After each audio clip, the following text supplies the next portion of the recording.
Medical terms made ഈസിയുടെ പുതിയൊരു വീഡിയോയിലേക്ക് എല്ലാവർക്കും സ്വാഗതം. ഇന്ന് നമ്മൾ വളരെ സിമ്പിളായിട്ടുള്ള രണ്ട് വാക്കുകളാണ് ഡിസ്കസ് ചെയ്യുന്നത്, ആൻറ്റിജൻസും ആൻറ്റിബോഡീസും. എന്താണ്, പ്രത്യേകിച്ച് ഇമ്മ്യൂണിറ്റിയുമായിട്ട് ബന്ധപ്പെട്ട രണ്ട് വാക്കുകളാണ് ആൻറ്റിജൻ, ആൻറ്റിബോഡി. എപ്പോഴും നമ്മൾ ആൻറ്റിജൻ എന്ന് പറയുന്നത് ബോഡിക്ക് ഫോറിൻ ആയിട്ടുള്ള ഒരു സബ്സ്റ്റൻസ് ആണ്. അതായത് ബോഡിയുടേതല്ലാത്തത് എന്ന് നമ്മുടെ ബോഡി തന്നെ റെക്കഗ്നൈസ് ചെയ്യുന്ന, നമ്മുടേതല്ല എന്ന് നമ്മുടെ ബോഡിക്ക് റെക്കഗ്നൈസ് ചെയ്യാൻ പറ്റുന്ന, ബോഡിക്ക് പുറത്തുനിന്ന് വരുന്ന ഫോറിൻ ആയിട്ടുള്ള ഒരു സബ്സ്റ്റൻസിനെയാണ് നമ്മളെപ്പോഴും ആൻറ്റിജൻ എന്ന് പറയുക.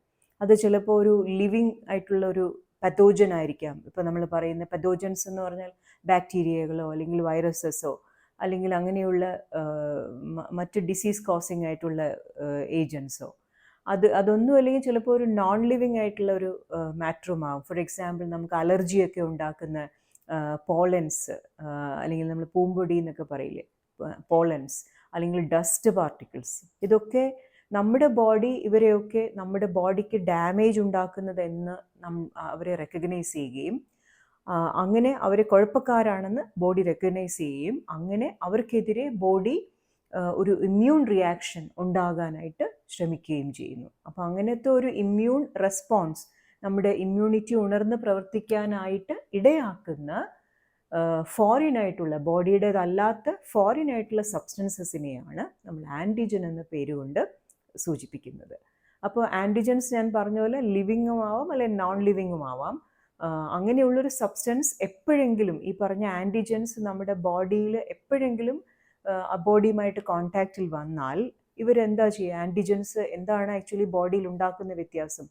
ആൻറ്റിജനുകൾക്കെതിരെ ബോഡി പ്രവർത്തിക്കും. എങ്ങനെയാണെന്ന് വെച്ചാൽ, പ്രത്യേകിച്ചും ഈ ആൻറ്റിജനുകളെ ന്യൂട്രലൈസ് ചെയ്യാനുള്ള ചില പ്രോട്ടീനുകൾ ബോഡി ഉണ്ടാക്കും. കാരണം ബോഡിക്ക് അറിയാം ഈ ആൻറ്റിജൻസ് നമ്മുടെ ബോഡിയെ നശിപ്പിക്കുന്ന, അല്ലെ ബോഡിക്ക് കുഴപ്പക്കാരായിട്ടുള്ളവരാണെന്നറിയാം. അപ്പം അതുകൊണ്ട് തന്നെ നമ്മുടെ ബോഡി അതിനെ തിരിച്ച് എങ്ങനെയാണ് റെസ്പോണ്ട് ചെയ്യുക?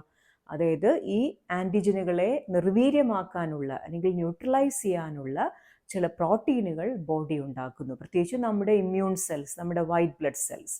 അപ്പോൾ അങ്ങനെ ആൻറ്റിജൻസിനെ നിർവീര്യമാക്കാൻ കേപ്പബിൾ ആയിട്ടുള്ള നമ്മുടെ ബോഡി ഉണ്ടാക്കുന്ന പ്രോട്ടീൻ സബ്സ്റ്റൻസസിനെയാണ് ആൻറ്റിബോഡി എന്ന് പറയുക.